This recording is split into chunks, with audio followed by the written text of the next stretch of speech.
Hi guys, मेरा नाम है दीपिका पायल है और आज से मैं आपकी स्टार्ट करने जा रही हूँ एनसीईआरटी। और सभी आईएएस पीसीएस के स्टूडेंट्स को ये ज़रूर देखना चाहिए। Let's start with 9th class NCERT. और आज का हमारा टॉपिक है अफवाह। सो विदाउट एनी डिले हम स्टार्ट करते हैं। अफवाह जो 9th क्लास की एनसीईआरटी की 3rd चैप्टर है। अफवाह अफवाह का मतलब होता है ऐसी जगह जो जिसमें एक पूरा नदी तंत्र आता है। जैसे कि मैं आपको दिखाती हूँ।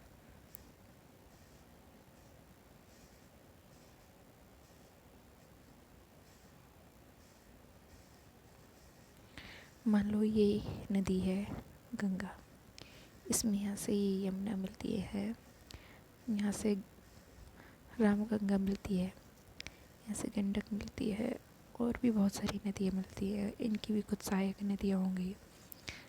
इस तरह से एक पूरा जो ये एरिया बनता है, पूरा का पूरा जो एरिया बनेगा, ये सारा एरिया जिसमें एक नदी का पूरा तंत्र आता है, जिसमें नदी होती है, मुख्य नदी और उसकी जो सहायक नदियाँ होती हैं, उन सबको मिला के जो एक पूरा एरिया कवर होता है, उस एरिया को हम बोलते हैं उस नदी का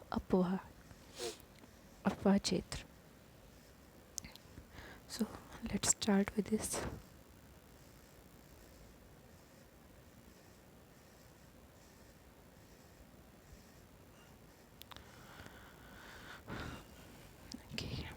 तो आप ये तो समझ गए होंगे कि अफवाह का मतलब क्या होता है। अफवाह का मतलब होता है एक ऐसा एरिया जिसमें एक नदी का की सारी सहायक नदियाँ वगैरह लगा के जो पूरा एरिया कवर होता है, उसे बोलते हैं उस नदी का अफवाह तंत्र या फिर अफवाह क्षेत्र।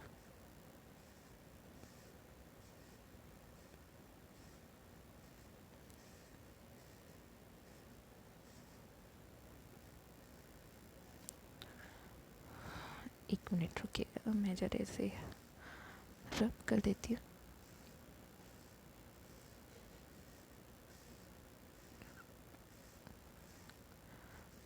तो इसी के साथ हम पढ़ते हैं आगे। इसे मैं थोड़ा स्क्रीन को बड़ा कर देती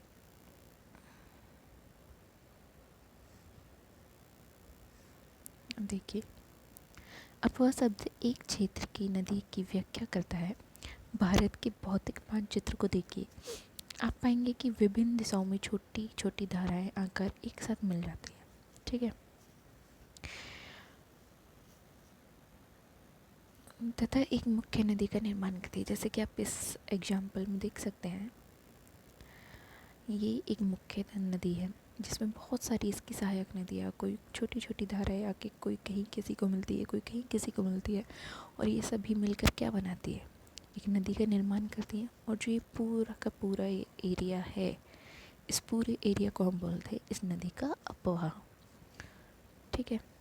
और जो ये बीच में कोई भी दो एक ऊंची जगह होती है जो दो अफवाहों को, ये जो दो नदी तंत्रों को अलग करता है, विभाजक करता है, उसे हम जल विभाजक करते हैं। ये ऊंचा होता है और दोनों पार्ट्स को अलग अलग करता है। ठीक है। अंततः इनका निकास किसी बड़े जलाशय जैसे झील या समुद्र या महासागर में होता है। किसका निकास? जो ये बड़ी बड़ी मतलब बड़ी छोटी जो भी नदियाँ होती है, अनेक छोटी मोटी धाराएं मिलकर एक नदी बनती है, जो मुख्य नदी बनती है, वो कहीं ना कहीं लास्ट में जाके गिरती है। कहाँ गिरती है? कोई झील में गिरती है, कोई समुद्र में गिरती है, कोई महासागर में गिरती है और एक नदी तंत्र बनाती है।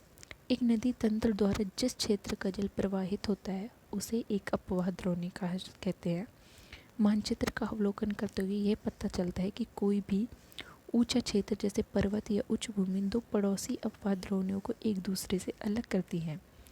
अभी मैंने जैसा आपको बताया था, ये एक नदी तंत्र है या फिर एक नदी का अपवाह द्रोणी है।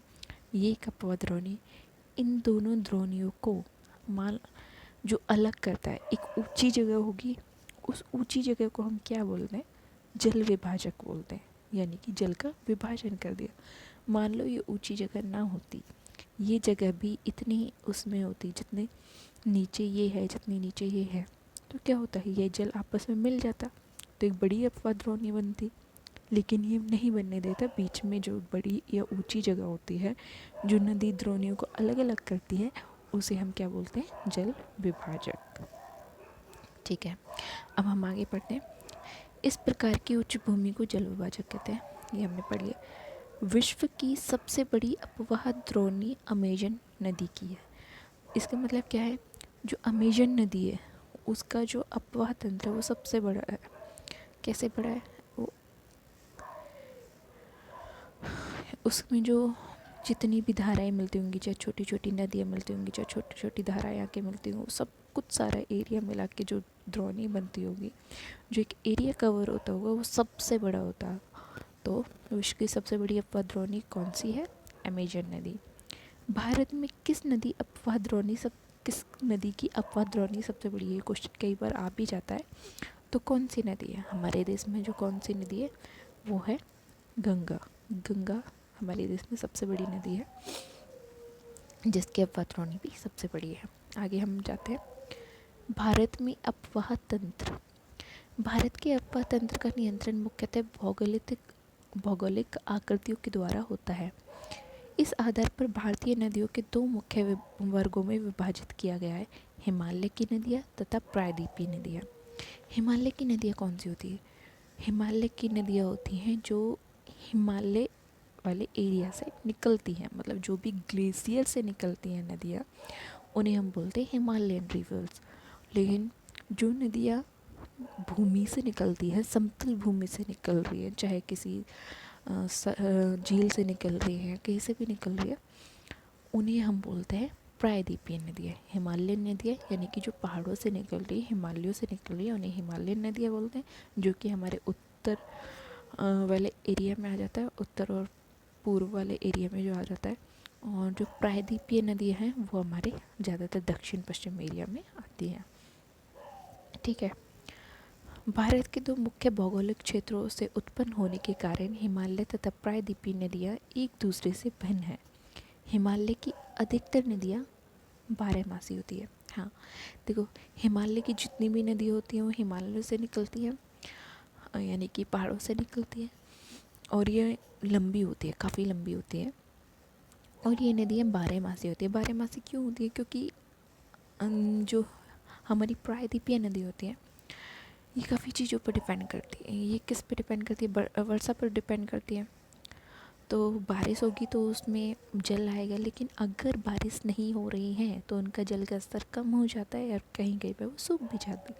लेकिन जो हिमालयन नदियाँ होती हैं उसमें क्या होता है? बारिश के कारण भी जल आता है। हिमालय के जो मतलब ग्लेशियर जो होते हैं वो पिघलते रहते हैं, उससे भी जल आता रहता है।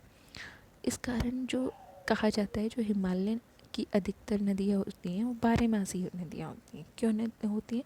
क्योंकि उसमें जब टेम्परेचर बढ़ने लगता है, जब नदियाँ थोड़ा सूखने भी लगती हैं बाई चांस, मतलब जो उन्हें प्रॉपर रेनफॉल से पानी नहीं मिलता है, यहाँ टेम्परेचर ज़्यादा होता है और वो वेपर हो जाती है, तो उस टाइम पे हिमालय भी पिघलेंगे, ऑब्वियस सी बात है, ग्लेशियर भी पिघलेंगे, उनका पानी कहाँ जाएगा? इन्हीं नदियों में जाएगा। इसलिए इन्हें बारहमासी नदियाँ कहा जाता है। इनमें वर्ष भर पानी रहता है, क्योंकि इन्हीं वर्षा के अतिरिक्त ऊंचे पर्वतों से पिघलने वाले हिम द्वारा भी जल प्राप्त होता है। हिमालय की दो मुख्य नदियाँ सिंधु तथा ब्रह्मपुत्र है। जो मेन नदियाँ हमारी हैं हिमालयन रिवर है, उनमें यही आती है सिंधु और गंगा। ये मुख्य नदी है। ऐसा नहीं है कि सिर्फ ये दो नदी है, लेकिन मुख्य नदी ये दोनों हैं। हिमालय इस पर्वत श्रृंखला के उत्तरी भाग से निकलती हैं, और ये दोनों की दोनों कहाँ से निकलती हैं? हिमालय की दो मुख्य नदियाँ हैं सिंधु और ब्रह्मपुत्र, और दोनों ही कहाँ से निकलती है? मानसरोवर झील से। इस पर्वत श्रृंखला के उत्तरी भाग से निकलती है। ये आपने भी देखा होगा। देखो मैं आपको दिखाती हूँ, इसमें भारत का मैप है। हाँ, ये रहा। ये हमारा भारत का कौन सा एरिया है? नॉर्थ एरिया है। तो हमारी जो सिंधु है वो यहाँ से निकलती है, उत्तर एरिया से निकलती है, और यहाँ से जो जा रहे होते हैं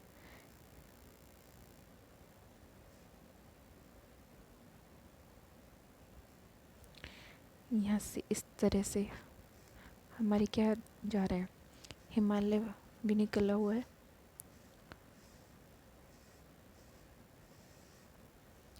यहाँ से हमारी हिमालय की श्रेणियाँ जाती है और यहीं से हमारी ये नदियाँ निकलती है। ब्रह्मपुत्र यहाँ से निकल रही है,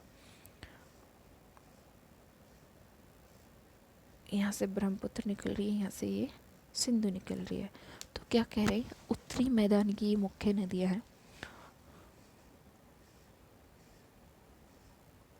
चलो आगे आते हैं।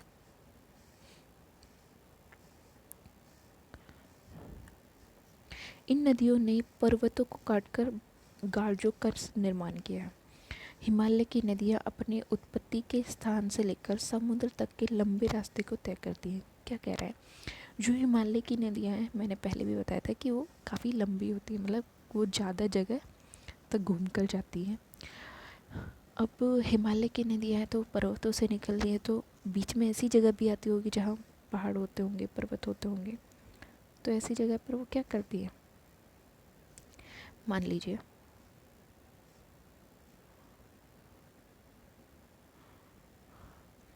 ये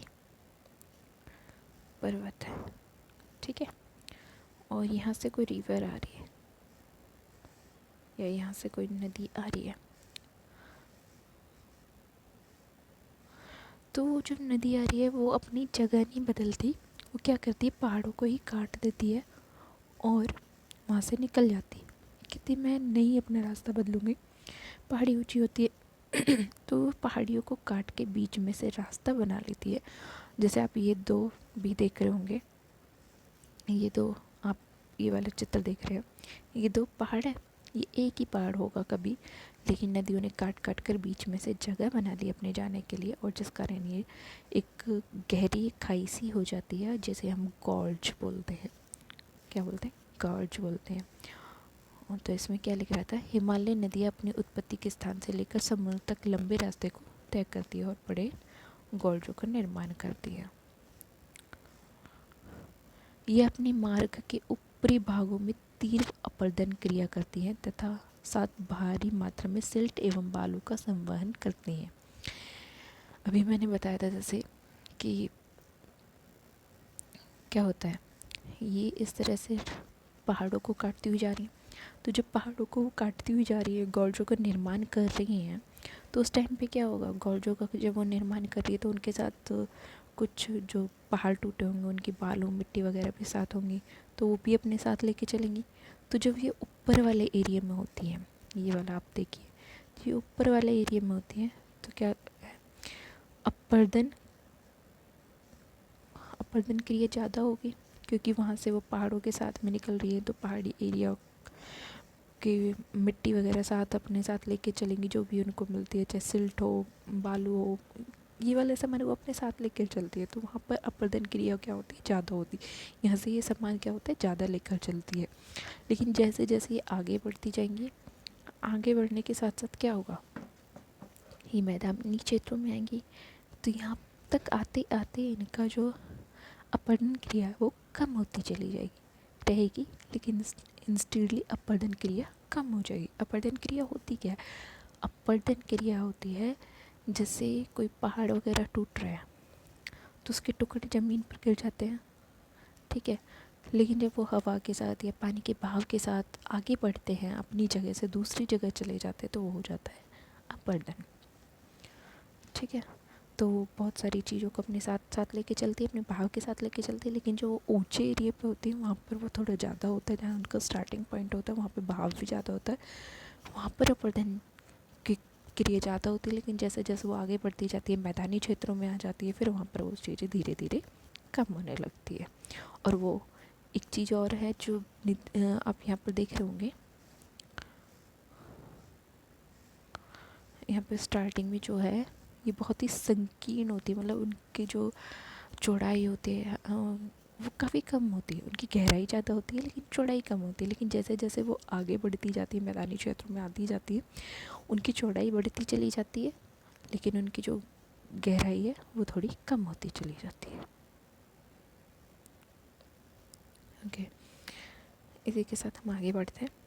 मध्य एवं निचले भागों में ये नदियाँ विसर्प गोखुर झील तथा अपने बाढ़ वाले मैदानों में बहुत सी अन्य निक्षेपण आकृतियों का निर्माण करती है। यहाँ जैसा आपने देखा था, यहाँ पर स्टार्टिंग में चली थी तो गहरी थी, लेकिन इनकी चौड़ाई कम होती है, लेकिन जैसे जैसे आगे जाती है तो अलग अलग तरीके की शेप बनाती है। शेप कैसे बनाती है, कहीं पे पहाड़ आ जाता है, कहीं पे कोई दिक्कत होती है, कहीं पे कुछ चीज़ सामने आ जाती है, तो इन्हें अपनी शेप बदलनी पड़ती है, तो इस कारण ये ज़्यादा सर्पाकार हो जाती है। सर्पाकार मतलब इस तरीके से, ऐसे ऐसे ऐसे ऐसे नहीं बोलते, स्पेरिकल जो होता है। ठीक है, आगे बढ़ते हैं। ये पूर्ण विकसित डेल्टाओं का निर्माण भी करती है। क्या होगा एट द एंड, हालांकि अपर्दन क्रिया जो स्टार्टिंग में रही होगी वो एंड में तक नहीं रहती, लेकिन फिर भी इनके साथ समान बहता रहता है, इनकी स्पीड के साथ समान बहता रहता है। और जो हिमालयन नदियाँ कहते हैं ये यंग रिवर्स है, तो इनकी जो गति होती है वो भी तेज़ होती है, तो अपने बहाव के साथ बहुत सारा सामान एक साथ लेके जाते रहते हैं। तो एक जगह पर ऐसी हो जाती है जहाँ ये आगे उस सामान को ले जाने की नहीं ले जा पाती, तो वो सारा सामान ले जाके वो एक जगह इकट्ठा होने लगता है। जो सामान जहाँ पर इकट्ठा होता है उसे हम बोलते हैं डेल्टा। तो ये बड़े बड़े डेल्टाओं का निर्माण भी करती हैं। और गंगा नदी हमारी सब, गंगा नदी और ब्रह्मपुत्र नदी सबसे बड़ा डेल्टा, दुनिया का सबसे बड़ा डेल्टा सुंदरवन डेल्टा का निर्माण करती है।